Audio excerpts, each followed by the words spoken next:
오늘 우리가 읽은 빌립보서의 말씀은 바울 사도가 노년에 감옥에서 쓴 편지이지만 그 내용은 지난 세월 빌립보 교회가 어떻게 바울 사도의 사역을 잘 협력했는가 하는 것을 말하고 있습니다. 15절과 16절 말씀을 보면 최초에 빌립보에 와서 주의 복음을 증거하고 그리고 마게도냐를 떠날 때 이 북쪽의 마게도냐 지역의 사도행전의 기록을 보면 빌립보와 그리고 16절에 나타난 데살로니가 그리고 베레아라고 하는 세 곳에서 복음을 전했죠. 그리고 이곳에 있는 유대인들이 바울 사도를 목숨을 빼앗으려고 하는 극심한 핍박을 하고 있었기 때문에 바울 사도는 서둘러서 남부 아가야 지역 아덴과 고린도가 있는 그곳으로 먼저 황급히 피할 수밖에 없었습니다. 그러니 15절에서 얘기하고 있는 내가 마게도냐를 떠날 때에 라고 하는 시점은 빌립보 사람들이 예수님을 믿은 지가 정말 얼마 되지 않았을 때죠. 그나마 데살로니가나 또 베레아 같은 곳에는 유대인의 회당이라도 있었지만 사도행전의 기록을 보면 빌립보에는 그 흔한 유대인의 회당조차가 없어서 강변의 여인들이 빨래하는 곳에 가서 기도할 처소 혹은 예배할 장소를 어디 얻을 수 없을까 하는 가운데 자줏빛 옷감 장사를 하는 루디아라고 하는 여인을 만나 그녀의 가정에서 예배를 드리는 일이 시작됐을 정도였다. 그러니 북방의 마게도냐에 있는 15절 16절의 빌립보, 데살로니가, 베레아 중에서 굳이 외형적으로 나타난 이런 사건들을 본다면 세 교회 가운데 빌립보 교회가 가장 연약하면 연약하다 할 수도 있을 것인데 유대인이라고는 찾아볼 길도 없는 이 빌립보 교회가 또 복음을 받아들이고 예수 믿은 지 얼마 되지도 않은 이 빌립보 교회가 그리고 훗날 남부 아가야에 있는 고린도인들은 바울 사도를 돕겠다고 호언장담은 많이 했으나 그것을 일일이 다 실천에 옮기지 못했지만 고린도 후서의 기록을 보면 빌립보인들은 오히려 바울 사도가 생각할 때에도 힘에 지나치리만큼 너희들이 수고했다라고 빌립보인들을 칭찬할 정도로 빌립보인들은 선교 사역에 열정적인 협력을 하였습니다.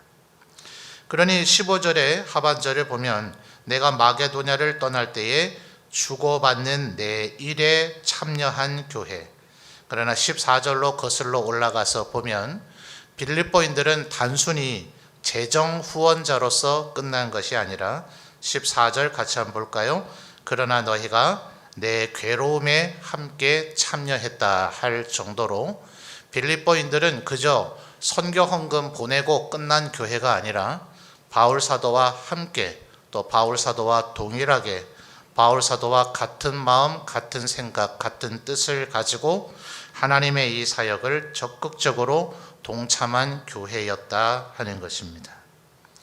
그러니 이 교회가 하나님 앞에 얼마나 칭찬을 받을 만 하겠습니까? 그러하기 때문에 18절로 가서 보면 하반절에 빌립보인들이 바울 사도의 사역을 이렇게 열심히 도운 것은 하나님을 기쁘시게 한 것이고 하나님 앞에 드려진 향기로운 제물이다 하는 것이죠. 향기로운 제물은 절대로 인간에게 사용하는 단어가 아닙니다. 하나님 앞에 바쳐지고 하나님 앞에 드려진 것이기 때문에 그것이 향기로운 제물이다 하는 거죠.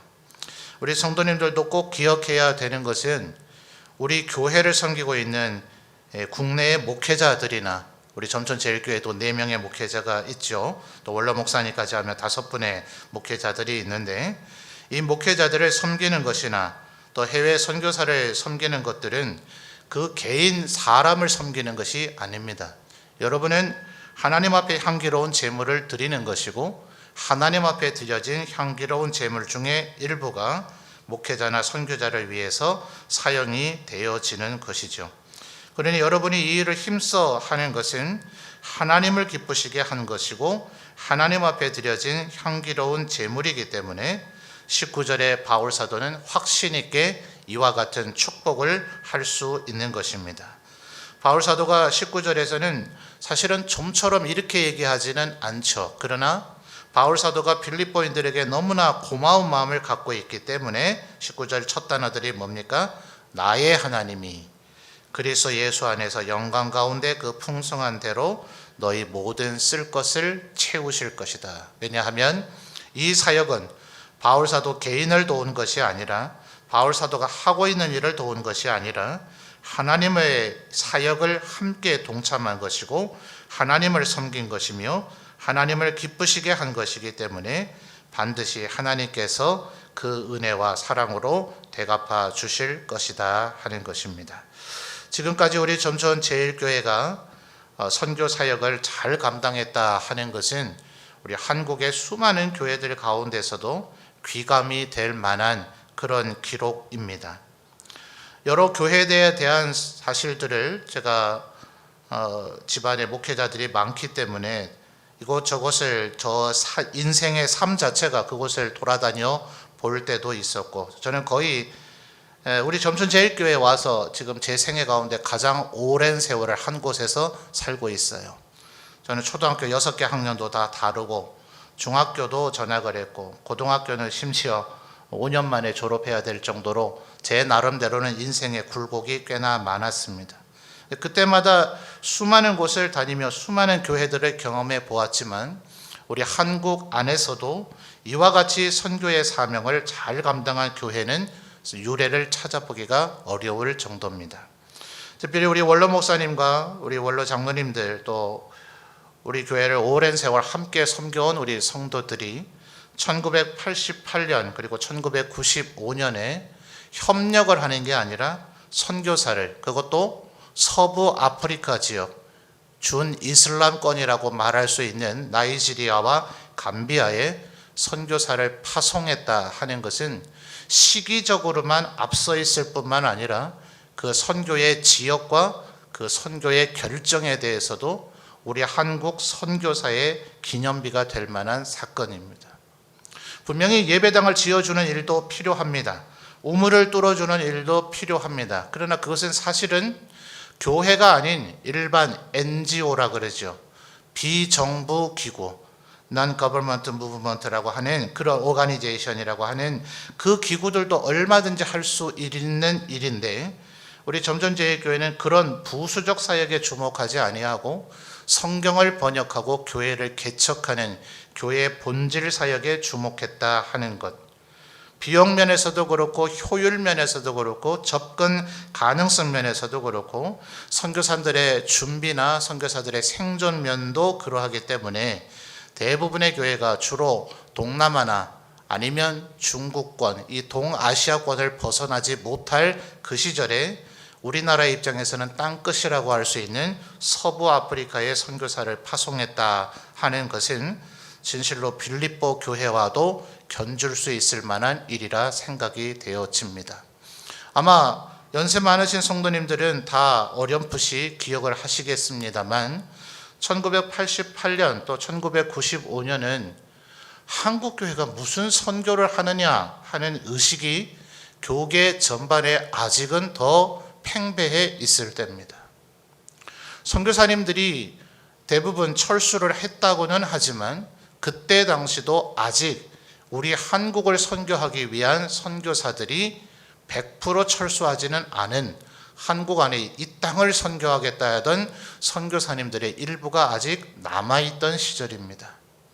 이제 겨우 민주화의 초석을 들어서서 우리나라도 아직은 너무나 내부적으로 해결해야 될 문제들이 너무나 많이 있었는지라 국내에도 할 일이 얼마나 많은데 우리가 아직 국가 자체가 자립이나 존립을 하기가 지금 어려운 언제나 등불 앞에 있는 바람 앞에 있는 등불과 같은 그런 나라인데 우리가 무슨 해외의 다른 민족을 돕느냐 하는 그런 의식이 여전히 팽배하던 그 시절에 우리 점천제일교회가 서부 아프리카 지역에 2명이나 선교사를 파송했다 하는 것은 진실로 지금도 저희 또래의 많은 목회자들에게 우리 교회 선교 사역의 이야기를 얘기해 주면 그들은 정말 전설같이 듣습니다.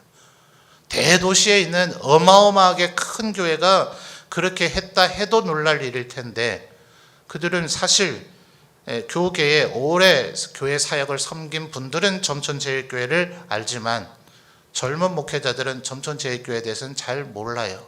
그런데 우리 교회가 그런 사역을 했다는 것을 들으면 그들은 바라보는 눈빛이 달라집니다. 우리 성도님들이 그동안 하나님의 이 영광을 위해서 해온 사역이 얼마나 대단한 것인가. 여러분 충분히 교만해서는 안 되겠지만 자부심을 가질만 합니다. 문제는 이것으로 끝나서는 안 되겠죠. 주님 다시 오시는 그날까지 이 사역을 잘 감당해야 할 것입니다. 감사한 것은 코로나 2년 연속 이어지는 가운데 적지 않은 선교사님들이 그 선교 현지가 우리 지역보다는 코로나 상황이 훨씬 더 열악했기 때문에 어쩔 수 없이 그곳을 떠나야만 했습니다. 본인의 목숨을 건지고자 하는 그런 문제가 아니라 파송 교회가 더 이상 그들을 협력할 수가 없는 지경에 이르러서 지금 국내의 많은 교회들이 조금 암울한 얘기입니다만 교세나 성도의 수나 예산이 반토막 나게 될 것이다 라는 그런 예측이 일반적 상식적 예측입니다. 그러나 감사하게도 우리 교회는 성도에 모이는 예배 인원수나 예산에 대해서나 전혀 코로나 시기라는 것이 무색할 정도의 은혜가 올해 우리 가운데 있었습니다. 저는 이것이 우리 점천제일교회가 선교 사역을 뚝심 있게 감당하고 있는 것과 무관하지 않다 생각합니다. 하나님께서 우리 각 사람의 믿음을 더하여 주신 것이고 우리 모두에게 은혜를 베풀어 주셨기에 소위 그나마 이 정도라도 우리가 선방할 수 있었다 하는 그런 생각이 들어집니다. 수많은 선교사님들이 또 이방인 외국인들을 터부시하고 그들이 그 지역을 떠나주기를 원하는 그런 시선들 때문에 등등 이유로 적지 않은 선교사님들이 국내로 되돌아왔고 그들은 다시 지금 하늘길도 맡기고 아직은 그 나라가 입국 비자조차가 원활하게 발급이 되지 않는 관계로 인해서 선교지로 다시 되돌아가기도 힘이 들어있는 상황이고 이제는 후원의 손길마저도 끊겨버린 상황이기 때문에 GMS 내부적으로는 심각한 문제를 떠안고 있습니다. 제가 교회 다른 사역도 있어서 잘 참여는 못하지만 파송 선교사가 있는 교회는 그 교회 대표인 담임 목사는 자동적으로 GMS 이사가 됩니다. 그래서 늘 GMS의 그 소식들이 전파되어지는데 국내로 복귀해서 다시 재파송되지 못하는 선교사님들을 후원해주고 파송해줄 교회를 찾습니다. 이 문제에 대한 대책을 논의하기 위해서 이사회에 참여해 주십시오. 이런 등등의 공문이 끊임없이 오고 있습니다.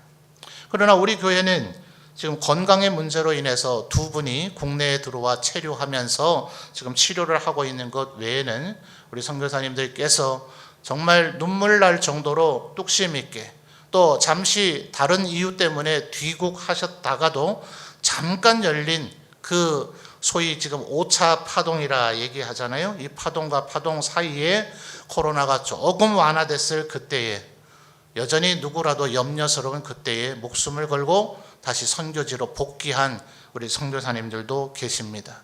그래서 선교사님들은 지금도 각자의 위치에서 끊임없이 바울 사도와 같이 내 목숨도 조금도 귀한 것으로 여기지 않는다 하며 사역을 잘 감당하고 있으니 우리 점천제일교회도 끝까지 이 협력과 동역의 사역을 감당해야 되어질 줄 믿습니다. 아까 우리 선교위원장님을 통해서 특별히 올해부터 요청이 되어진 우리 신미란 선교사님의 여러 사역의 보고들을 들으셨겠습니다만 사실은 그동안 성경 번역은 약간의 인력을 고용할 때에 현지인들의 반드시 협력이 필요하죠. 해외에서 들어간 그 나라의 현지 언어를 배운 선교사님만으로는 어렵고 현지인들의 동역적 번역과 또 그것에 대한 현지인들의 감수 작업을 하기 위한 그분들도 누군가는 사역에 그런 대가를 지불해 줘야 되니 그런 인력에 대한 비용들이 들어가고 또 그것을 기록하고 저장하기 위한 컴퓨터 정도의 비용들이 지난 20년 사역에는 들었습니다. 사실은 비용은 그렇게 많이 들지 않았어요. 그 번역자들의 힘, 번역자들의 수고, 번역자들의 지혜가 머리가 쓰여지는 그 일로 우리의 신미란 선교사님의 사역에 지난 20년 가까운 세월은 이루어졌습니다. 근데 이제는 어떻습니까? 그 성경 번역이 되었으니 우리 한국에서 국내에서 교회가 하는 모든 일들이 이제는 가동되어져야 됩니다. 예배당이 지어져야 되고 선교관이 지어져야 되고 또 많은 아이들을 가르치고 말씀으로 가르치고 입히기 위해서 여러 가지 사역비가 들어가고 버스도 필요한 등의 사역이 필요합니다. 이 일은 올해로 끝날 일이 아니라 내년부터 이어져서 계속해서 지금까지 우리가 번역에만 치중했던 후원보다는 더 많은 요청이 필요할 것입니다. 그러므로 우리들이 하나님 앞에 드려지는 선교의 예물들은 18절에서 얘기한 바대로 향기로운 제물이고 하나님을 기쁘시게 한 것이며 하나님께서는 우리에게 그 풍성한 대로 우리의 모든 쓸 것을 채우실 것이라는 바울 사도의 이 말씀을 마음에 새기셔서 우리 신비란 선교사님이 끝까지 사역을 잘 감당할 수 있도록 또 우리의 협력 선교사님들이 끝까지 그 사역을 잘 감당할 수 있도록 또 더 나아가서는 예수 그리스도님 다시 오시는 그날까지 우리 점천제일교회가 계속해서 선교의 사명을 잘 감당하는 교회가 될 수 있도록 하나님 앞에 기도하며 헌신하는 우리 성도들이 되시기를 부탁을 드립니다. 오늘 이제 내년의 삶을 이제 준비하기 위해서 오늘 주보에 아마 주정 헌금부터 시작해서 각종 헌금 봉투가 아마 들어가 있을 것입니다. 하나님은 감사헌금 하는 것 기뻐하시고 구제 또 건축 또 이북의 교회를 재건하기 위해서 졸라족을 입양하는 등등의 모든 헌금들도 기뻐하시지만 11조는 하나님 앞에 의무입니다. 혹시 아직도 우리 교회는 여느 다른 교회들보다도 우리 성도들의 11조의 동참 비율이 또한 월등히 높은 교회이기 때문에 많은 목회자들에게 칭찬과 부러움을 사고 있습니다. 비록 여러분이 직접 들어보지는 잘 못하셨을지라도 적지 않은 교회들이 성도들이 11조를 잘 안 합니다. 그러나 우리 교회 성도들은 원로 목사님 때로부터 잘 지도를 받으셔서 당연히 하나님 앞에 해야 할 헌금으로 알아 11조 헌금을 잘 하고 있어서 아주 모범적인 교회입니다. 다른 모든 헌금들은 하나님께서 그것에 대한 의무를 규정하지는 않으셨죠. 그러나 성경의 사역적인 측면에서 볼 때 선교 헌금은 준 의무 헌금이다. 이렇게 바라볼 수가 있을 거예요. 아이러니하게도 감사헌금은 하면 칭찬받을 일이지만 감사헌금을 안 한다고 하나님께 책망받을 일은 아닙니다. 건축헌금 하면 칭찬받을 일이지만 그거 안 한다고 책망받을 일은 아닙니다. 그러나 11조를 하지 않으면 하나님께서는 너희는 내 것을 도적질했다라고까지 이야기하셨을 정도입니다. 그에 준해서 선교의 사역은 예수 그리스도 다시 오시는 길을 예비하는 것이 될 터이니 예수님 오시기 직전에 세례 요한이 광야에 외치는 자의 소리가 되어서 그가 마치 예수님께서 오시는 길을 왕의 대로를 닦는 것처럼 도두어진 산은 깎아서 평평하게 만들고 움푹 패여있는 골짜기는 메꾸어서 왕이 넉넉하게 행차하실 수 있도록 대로를 만들었던 것처럼 우리들이 드려지는 하나님 앞에 선교의 향기로운 제물은 예수 그리스도께서 이 세상에 다시 오실 주의 구원받기로 예정된 성도들이 구원 얻는 열매를 만들어가는 귀중한 사역이 될 것입니다. 우리 성도님들 언제나 넘치도록 빌립보 교인들처럼 하나님 앞에 물질로도 헌신하셨는데 내년에도 하나님 앞에 적은 금액일지라도 금액에 많고 적음에 상관없이 내가 하나님이 받으시기에 향기로운 제물 선교의 사역에 내 할 수 있는 최선을 다해 동참하리라 다짐하고 결단하시는 오늘 이 저녁이 되시기를 바랍니다.